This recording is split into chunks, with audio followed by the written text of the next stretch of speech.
Bonjour les collègues, je suis Daniel Riffaut, éducateur à l'ITEP de Massy depuis 17 ans. Je suis aussi élu au CSE-MSEA et je suis aussi secrétaire de la CGT en race 12. Voilà. Bonjour, Stéphane Balanche, je suis secrétaire du comité social et économique du CSE de la filière médico-sociale enfance adulte MSEA. Je suis éducateur spécialisé comme Daniel, je travaille au DITEP Saint-François à Bordeaux-Rouge à Toulouse et je suis aussi secrétaire général de la coordination des syndicats CGT de l'ANRAS. Et nous allons aujourd'hui avec Daniel en fait vous proposer un compte-rendu vidéo de notre dernière réunion plénière du CSEF-MSEA qui s'est tenue hier jeudi 23 juin à Flourens sur l'ensemble de la journée. Donc, je vous rappelle qu'il y a une vidéo très intéressante sur le Ségur, sur les 183 €, sur éventuellement les primes de l'employeur. Normalement, je pense qu'en juillet, il y aura quand même une bonne conclusion par rapport à ça. Donc, je vous invite vraiment à cliquer là, à regarder cette vidéo qui vous expliquera vraiment les choses par rapport au Ségur, etc. Voilà. Je voudrais rajouter une toute petite chose, parce que bientôt je vais être retraité, et il ne faut pas que les retraités s'inquiètent, ils auront droit aussi à cette prime, même s'ils la reçoivent un peu plus tard, ils auront droit à ça, voilà, il n'y a pas de souci pour eux. En premier lieu, on peut parler des PLV du CSE, extraordinaire du 24 mars et celui du 21 avril, qui ont été soumis au vote dans la séance qui suit, ce qui explique un petit peu le décalage qu'il peut y avoir entre ce qui a pu être dit et ce qui est écrit, affiché dans vos établissements, parce que ça c'est quelque chose d'obligatoire que les employeurs doivent faire. C'est pour ça que nous préférons faire une petite vidéo, même si la qualité n'est pas terrible aujourd'hui parce que on est loin des uns des autres, vous vous doutez bien. Et voilà, on essaye quand même de vous faire passer l'information. Vous l'avez compris, hein, Daniel, il est donc dans l'Aveyron, à Cap-de-Nacgar. Moi, je suis à Toulouse, mais il nous semblait important tout de même d'avoir une certaine rapidité à produire ce compte-rendu. C'est pour ça que nous le faisons sous la forme d'une vidéo et parce que aussi nous avons eu une semaine d'instances extrêmement chargée avec la préparatoire du CSE de la filière, la préparatoire du CSE central, des commissions économiques, j'en passe et des meilleurs.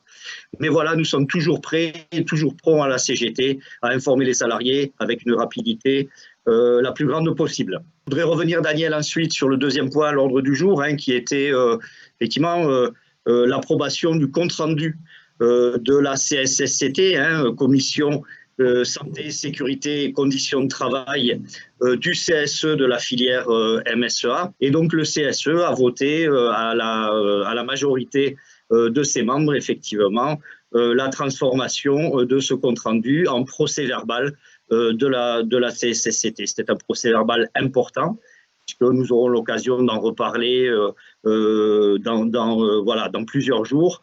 Il y avait notamment ce qu'on appelle les DUERP, qui sont effectivement les documents uniques d'évaluation des risques professionnels, qui sont des documents très importants sur chaque établissement de notre filière.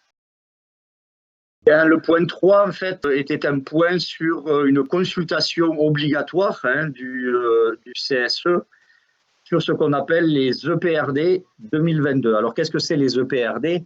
Ce sont les états prévisionnels des recettes et des dépenses qui sont liés effectivement au CEPOM. C'est quand même un exercice important et une consultation importante du CSE, puisqu'il s'agit en fait de prévoir quelles vont être les recettes et les dépenses des établissements du secteur médico-social enfance adulte de l'ANRAS sur l'année en cours, à savoir 2022. Alors, elle est déjà commencée, mais sur sa projection jusqu'à la fin de l'année, et aussi sur les années suivantes. Et l'autorité de tutelle, l'ARS, nous demande d'aller de produire des éléments jusqu'en 2028. Moi, j'ai remarqué deux choses très importantes. Je ne sais pas si je peux rentrer tout de suite un peu dans les détails. C'est qu'il n'y avait pas de revalorisation des salaires budgétisés.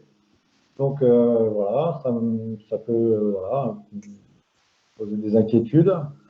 Et aussi pas d'augmentation des charges de fonctionnement des établissements. Ce qui veut dire que voilà, aussi certainement il y aura peut-être voilà, dans chaque établissement des choses à faire pour peut-être économiser sur certaines lignes. Mais je pense que les directeurs s'occuperont de ça très bien. Mais en tout cas, moi, ça m'a alerté un petit peu sur le manquement de financement, de ces financements dans l'avenir. Ça risque d'être. On sait que tout augmente, hein, on est tous pareils, on a tous besoin, voilà, de mettre du gasoil, de manger, de payer son loyer, etc., de se vêtir. Et donc, je pense que c'est important de signaler ça, et j'ai bien entendu. Et voilà, alors je ne sais pas quoi en dire plus, mais en tout cas, c'est une observation que j'ai faite.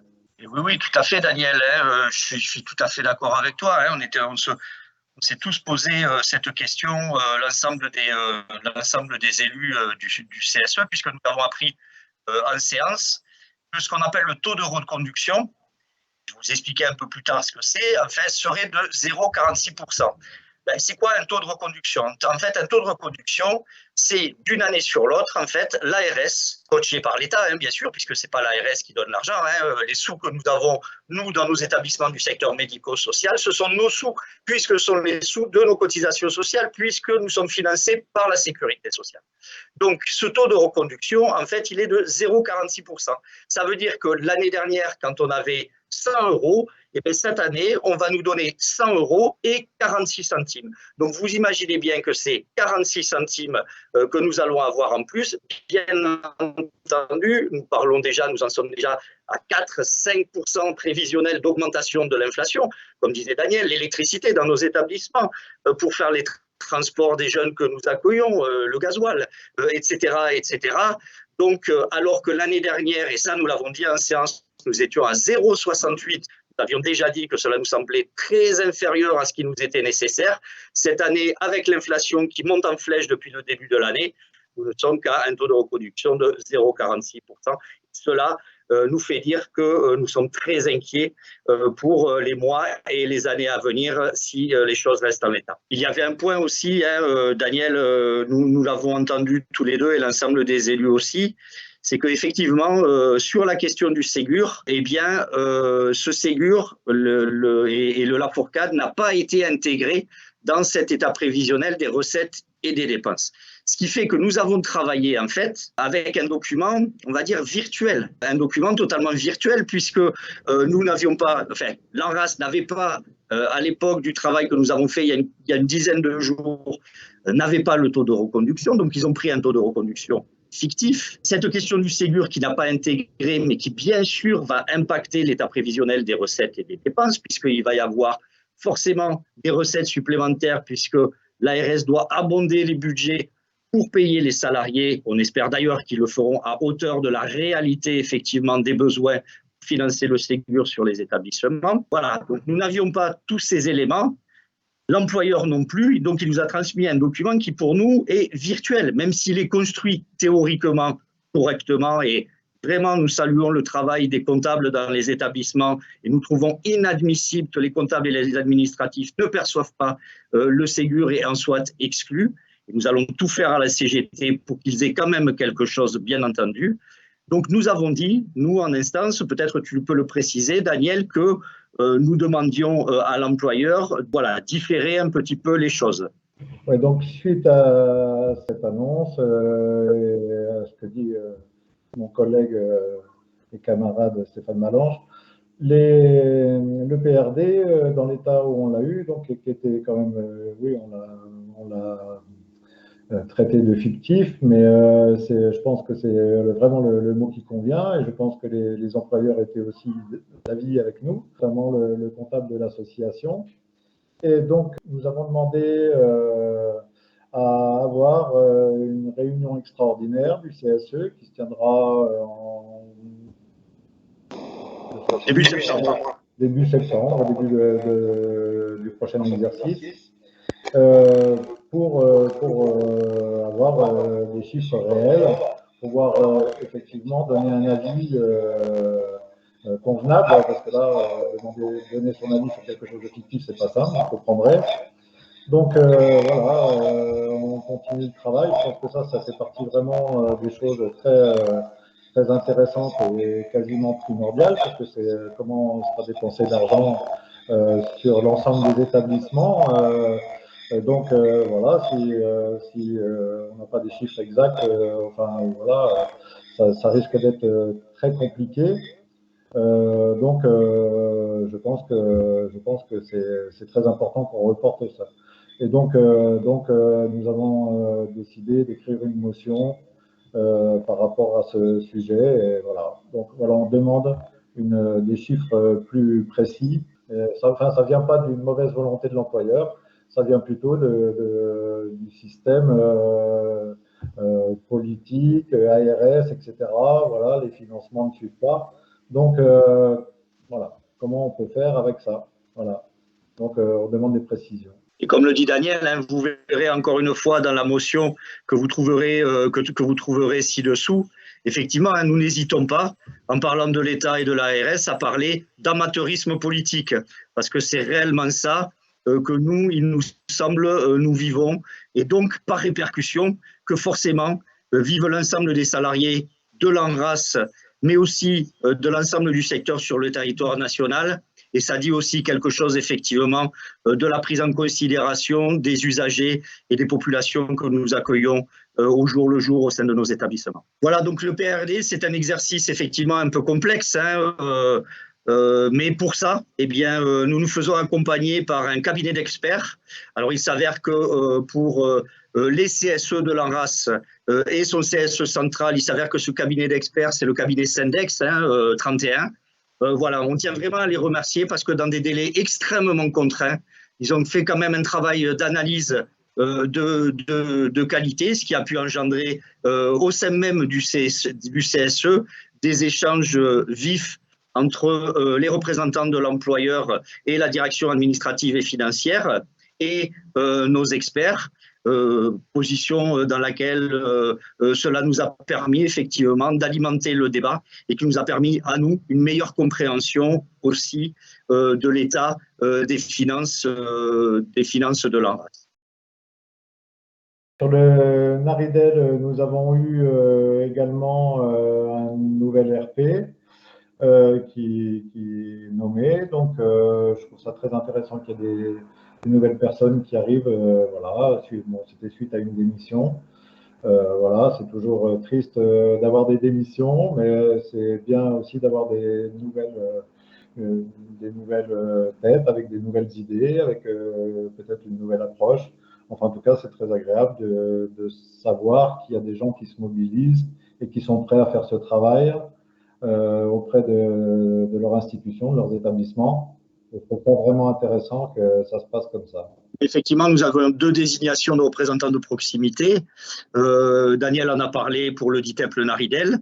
Il y avait aussi une nouvelle désignation au DIME Saint-Jean de Plaisance du Touche. Là, ce n'était pas dû à une démission, mais en fait à une augmentation de l'activité. Hein. Vous vous en souvenez avec l'association Dominique qui a été reprise par l'ANRAS au niveau de Plaisance. Et donc, le seuil de déclenchement d'un nouveau RP, puisque vous vous souvenez que ça dépend du nombre de TP sur les établissements, mais il y avait besoin d'un ou d'une nouvelle RP représentant ou représentante de proximité.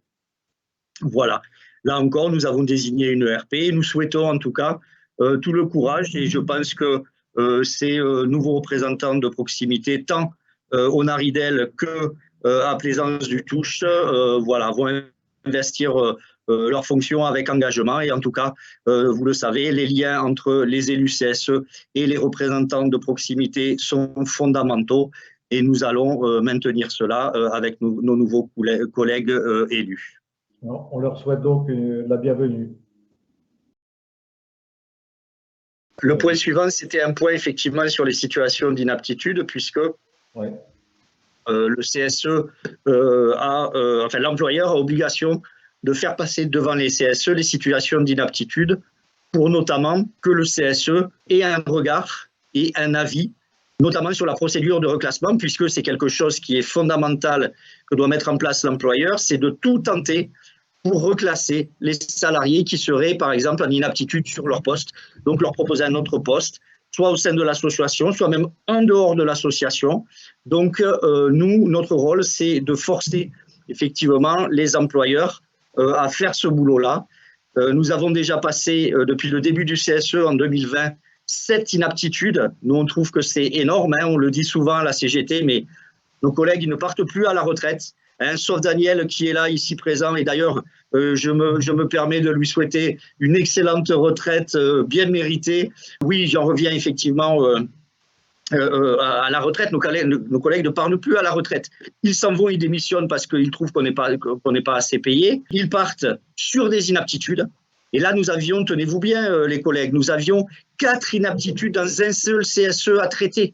Et je trouve ça énorme. Et nous avons tous les élus, et notamment à la CGT, nous trouvons ça insupportable de traiter comme ça de la vie des gens qui ne peuvent plus, effectivement, être en poste et travailler correctement. Par rapport à ces avis d'inaptitude, effectivement, nous sommes très alertés, très en alerte, je dirais, pour ces choses qui se passent dans les établissements qui ne sont pas forcément très simples à vivre pour nos collègues. En début de mandat au CSE, on s'est questionné sur comment on pouvait mieux être plus précis sur voilà, les départs de ces personnes, ce qui faisait qu'elles souhaitaient partir, etc. Et on n'avait pas forcément des très bonnes réponses, ou c'était un peu flou, c'était imprécis.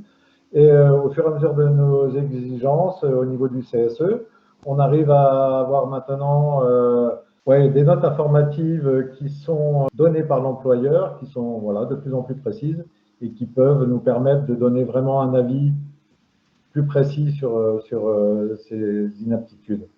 Parce que c'est quand même quelque chose de très douloureux pour nos collègues. Voilà. Donc on s'applique quand même à essayer de rendre justice à ces personnes qui sont souvent des anciens, c'est vrai, tu l'as souligné, qui ne partent pas à la retraite et qui se retrouvent vraiment dans l'embarras par rapport à tout ce qui est administratif. Et voilà. Donc on veut que l'employeur prenne sa place. Et nous, on aide aussi l'employeur à travers le CSE à prendre les bonnes décisions. Parce qu'effectivement, comme tu le dis, Daniel, il y a des outils, y compris des outils législatifs, hein, qui ont changé, notamment en termes de prévention effectivement des situations d'inaptitude, qui ont changé, je crois, en mars 2022. Voilà, donc nous, notre rôle, c'est de faire appliquer effectivement ces outils-là à l'employeur, pour permettre effectivement que des situations de repli soient trouvées pour ces salariés et qu'ils évitent autant que possible le licenciement pour inaptitude. C'est ça notre objectif, nous, en tant qu'élus et à la CGT. Pourquoi ? Parce que maintenir les gens dans le travail, c'est maintenir une partie de leur vie. À partir du moment où effectivement, nous on le voit, parce que nous les appelons ces personnes qui sont dans ces situations-là, bien sûr qu'on se renseigne avant, pour savoir comment elles vont, etc. Eh bien, je peux vous dire, les collègues, que dans 80% des cas, à un moment donné ou à un autre, on a une personne qui pleure au téléphone de sa situation. Et ça, pour nous, c'est insupportable. Donc, nous allons continuer le combat sur ces points-là et nous allons essayer de faire encore de notre mieux. Et comme tu le disais, sur les informations des employeurs, on a bien vu qu'ils semblent s'être mis au pli, mais encore pas tous. Eh bien, nous, il ne s'agit pas de donner des bons points ou des mauvais points au directeur, mais de dire, dans l'intérêt des personnes qui sont concernées, bien entendu, vous devez de faire le meilleur travail possible, autant administrativement que humainement, dans l'accompagnement de ces personnes en situation de détresse. Je vous l'ai dit, on vous l'a dit avec Daniel, nous avions 4 dossiers d'inaptitude à traiter. Nous avons rendu 3 avis sur donc 3 dossiers d'inaptitude et nous avons pu surseoir à un dossier puisque les éléments qui étaient transmis dans la note informative n'étaient pas suffisamment complets et ils étaient émaillés d'incohérences de la part de l'employeur. Donc nous avons préféré effectivement décaler le rendu de notre avis plutôt que de mettre des salariés dans des situations difficiles. Voilà, c'est ça aussi notre rôle d'élu au sein du CSE. Il y a un point qui a été discuté pendant cette réunion de CSE sur la mise en place des registres des accidents bénins et des événements indésirables dans les établissements. On a pu remarquer que ce n'était pas tout à fait suivi. Donc on a commencé à en discuter. Alors dans les prochaines réunions, ça viendra plus parce qu'on discutera des DUERP. On vous en a parlé un peu tout à l'heure en introduction. Mais ça me semblait important de dire qu'on a parlé un petit peu de ça et que pour les RP, et pour les aider un peu dans leur travail, qu'il fallait être vigilant et attentif à ce que ça soit rempli. C'est vraiment des questions très importantes. On verra plus tard pourquoi, mais c'est des choses qui sont importantes et il faut veiller à ce que ça soit fait. Voilà. Alors on va dire là aussi, Daniel, que depuis la mise en place du CSE, cela s'améliore. Mais là encore, il ne s'agit pas de distribuer des bons ou des mauvais points aux directions d'établissement, mais simplement que tout le monde se mette au diapason. Pour la CSSCT, pour les élus CSE, c'est effectivement un indicateur, ces registres. Et parfois, c'est très. On se rend compte que sur une unité de vie, sur un groupe, eh bien, les accidents se répètent, les accidents bénins, griffures, morsures, etc.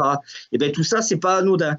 Il faut pouvoir le tracer. Et puis nous, ça peut nous permettre aussi, par le biais de la CSSCT ou des élus, d'intervenir à un moment donné, d'aller faire une visite sur un établissement pour dire mais qu'est-ce qui se passe? Nous, on a vu ça comme données, qu'est-ce qui se passe ici? Expliquez-nous.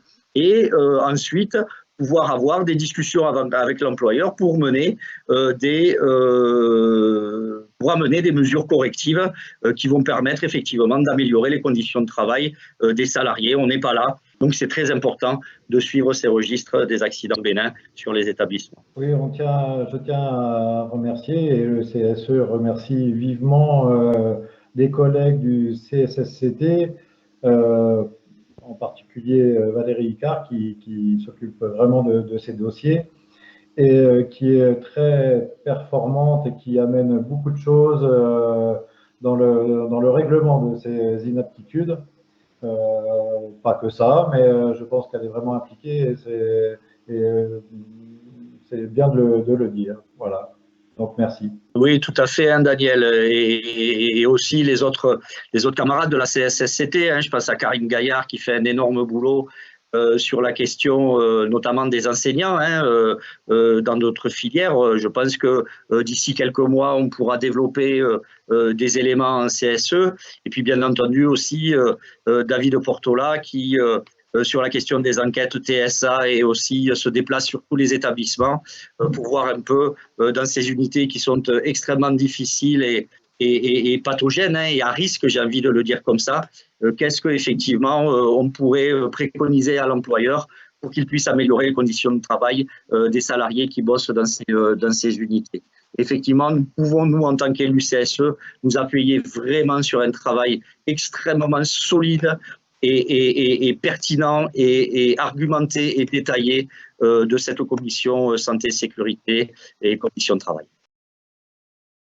Voilà, le point suivant était en fait une question concernant un établissement, donc l'IME Matalin dans le Gers, et notamment concernant les travailleurs de nuit pour lesquels un accord de l'ANRAS plus favorable qu'un accord de branche n'était pas appliqué. À partir de là, bien entendu, ce que j'en ai compris, il y a une situation effectivement au niveau des RP, ils n'ont pas forcément voulu le traiter ou compris comment le traiter, etc. Parfois, ça arrive. Et donc, dans la logique, eh bien, cette question est remontée directement au niveau du CSE. Donc, à un précédent CSE, nous avons dit que nous souhaitions évoquer cette question. Le CSE d'après, nous avons évoqué cette question. Il nous a été apporté des éléments de réponse et pour autant, rien encore n'est appliqué. Alors, nous avons encore reposé la question parce que tant que nous n'avons pas de réponse de l'employeur, nous ne lâchons rien, nous gardons les crocs fermés et nous continuons effectivement à demander. Et au final, ça a payé. Gagner 5 minutes par heure de compensation et que ça va se répercuté sur 3 ans, une antériorité de 3 ans, et donc c'est vraiment intéressant. Voilà, c'est un petit pécule qui va arriver, qui était dû finalement par l'employeur, et voilà, donc c'est très bien. Bon, et bien sûr, hein, donc je vous l'ai dit, c'est remonté au niveau du CSE, cette question. Voilà, elle est remontée par notre camarade délégué syndical CGT sur l'IME Matalem, et qui est aussi un élu titulaire du CSE de la filière MSEA. Et vous pourrez trouver un tract, effectivement, ci-dessous, qui précise effectivement les modalités de cette victoire, parce que pour les travailleurs de nuit de Matalin, c'est une vraie victoire. Donc, nous avons vu un autre point qui est lié à la réorganisation de la filière, suite au départ de notre président de filière, qui part à la retraite lui aussi. Notre directeur général souhaitait peut-être ne pas l'annoncer tout de suite, ou l'annoncer déjà au directeur des établissements, de l'ANRAS. En tout cas, nous, on demande que ça arrive très très vite à nos oreilles, parce que voilà, même pour des soucis d'organisation pour l'année prochaine, parce que c'est toute une organisation, ça se fait pas comme ça. Stéphane vous en parlera certainement mieux que moi. Mais voilà, organiser des dates, des réunions, etc., des préparations, tout ça, c'est vraiment un gros travail aussi qui est fait en amont. Et je remercie aussi les gens qui s'impliquent dans ce travail. Oui, comme tu le dis, Daniel, c'est ça. Je pense que c'est juste important. Et puis, voilà, c'est une forme de marque de considération, à la fois des élus, mais aussi de l'ensemble des salariés, qu'ils puissent savoir effectivement qui incarne des fonctions qui sont aussi importantes que celles de président de la filière médico-sociale enfance-adulte. Je rappelle que cette filière, elle représente un peu plus de 700 salariés. Donc, c'est une entreprise de 700 salariés. Ce n'est pas rien. Donc, savoir qui est le président du CSE de cette filière, et savoir aussi qui est le directeur ou la directrice de cette filière, mais pour l'ensemble des salariés, bien entendu que c'est important, parce que l'ensemble des travailleuses et des travailleurs doit en être informé et pas attendre début septembre pour avoir cette information, d'autant plus que potentiellement les établissements vont réouvrir à peu près aux alentours du 19-23 août. Donc voilà, ce serait bien que nous ayons cette information avant de partir dans la période de congé annuel que nous aurons toutes et tous, bien entendu, bien mérité. Donc, en dernier point, quelque chose de très important que tout le monde attend, c'est l'arrivée des chèques ANCV. On a vu ça dans l'établissement, là, c'est arrivé à 13h. Et dès 13h30, j'ai commencé à distribuer à mes collègues ces chèques. Tout le monde était bien heureux d'avoir cette petite somme qui va les aider un petit peu, voilà, qui allait au resto, qui payait un voyage, un transport, etc. Alors ça, c'est vraiment quelque chose qui fait plaisir. En tant que RP, parce que je suis aussi RP sur l'établissement, c'est vraiment quelque chose de très important, parce que du coup, ça permet des échanges. On voit tous les collègues qui se sont inscrits, etc. Je rappelle aux autres qui peuvent aller aussi sur ProWeb se faire plaisir. Mais en tout cas, ces sommes-là sont arrivées, et c'est vraiment la fête.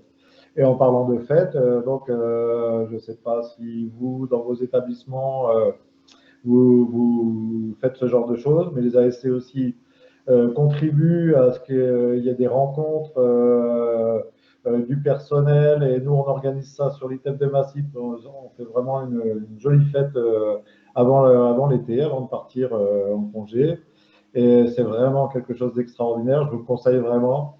C'est un vrai plaisir de pouvoir voilà, là, discuter, prendre du temps, manger ensemble, boire un coup ensemble. Enfin, je ne sais pas si on peut le dire ça, mais voilà, en tout cas, on prend du plaisir vraiment dans cette rencontre. Mais merci Daniel, effectivement, ton enthousiasme voilà, fait lui aussi réellement plaisir, parce que parce que vous le savez, les collègues, voilà, nous sortons de 2 années de crise sanitaire majeure, hein, et lors de la prise effectivement de nos fonctions au niveau du CSE, alors que nous étions même en plein confinement, eh bien, nous avons réussi à mettre en place des choses. Alors bien entendu, on a essuyé les plâtres, hein, de nombreux collègues qui nous ont dit mais ça ne fonctionne pas, je n'y arrive pas, etc.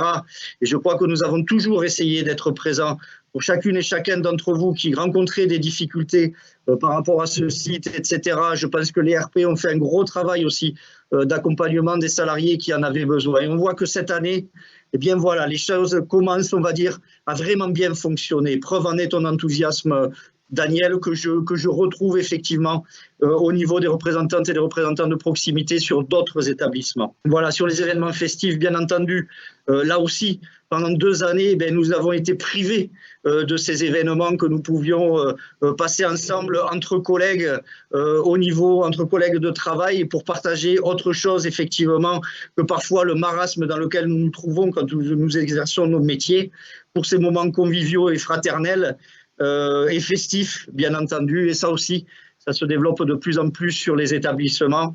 Et sachez qu'en tout cas, les élus du CSE, et notamment ceux qui s'en occupent beaucoup, hein, à savoir le bureau du CSE, je partage ici ça, bien entendu, avec notre trésorière, Isabelle Thinault, qui fait un boulot énorme. Et je pense que maintenant, elle doit connaître un par un les 700 salariés de la filière pour les avoir tous eus au téléphone ou par texto ou par mail. C'est une évidence. Mais bien entendu aussi, monsieur Cédric Gaillet, secrétaire adjoint du CSE, qui fait un gros travail aussi au niveau des activités sociales et culturelles. Voilà, j'irai pas plus loin. On a mis 3 ans, il y a peut-être encore des imperfections, hein, vous saurez toutes et tous nous le dire, mais sachez que nous trouvons que nous avons bien progressé. J'espère que vous en êtes conscients et j'espère que vous pourrez passer un bel été, vous reposer, reprendre des forces, car nous en aurons besoin à la rentrée. Cher Daniel, je te souhaite encore une excellente retraite. Nous avons encore un CSE où nous partagerons un moment ensemble le 6 juillet prochain. Et oui, vous le voyez, vos élus travaillent encore tout début juillet parce qu'il y a encore des dossiers à traiter au niveau du CSE. Donc nous partagerons encore ce moment-là. Mais vraiment, je tiens à te souhaiter une excellente retraite. Merci pour le parcours partagé au sein de ce CSE et en tout cas l'ensemble des camarades élus CGT et au-delà des camarades CGT. Te remercie pour ton engagement, dont je sais qu'il va continuer après ton départ à la retraite. Merci mon camarade. Je tiens à vous remercier aussi, tous les membres du CSE avec qui j'ai partagé des moments intenses. C'est vrai que quelquefois c'est très intense, hein, de la part du contenu, des questions, des réponses, etc. De la réflexion qu'il faut, de la lecture de documents. C'est vraiment un travail très intense.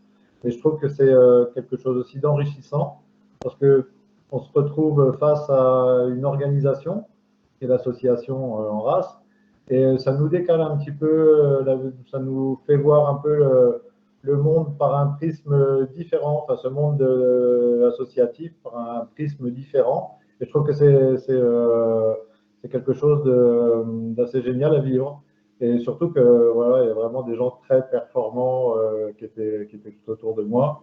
Et j'ai vraiment apprécié ces moments-là aussi avec vous. Merci Daniel. Ouais, et donc je dis. Je voudrais aussi remercier quelqu'un qui est derrière la caméra et qui filme tout ça et qui fait le montage et qui fait tout. Voilà, qui est David Portela, sans qui on ne serait pas là sur vos écrans à tous aujourd'hui. Et ça, c'est un beau travail aussi, qui ne se voit pas, mais qui est quand même très intéressant, très intéressant. Et l'idée de vouloir faire participer tout le monde à ces comptes rendus, je trouve que c'est vraiment très intéressant. Voilà, il faut continuer là-dedans. En tout cas, voilà, je pense que il va y avoir une continuité. Voilà, je me fais pas de soucis là-dessus. Allez, à bientôt. Passez de bonnes vacances aussi à tous. Voilà. Bonnes vacances à tous et je vous rappelle que en dessous vous trouverez le lien du blog, le lien du Facebook, de la chaîne YouTube, toutes les informations nécessaires pour vous permettre d'avoir les meilleurs renseignements diffusés par la CGT en race. À bientôt à toutes et tous.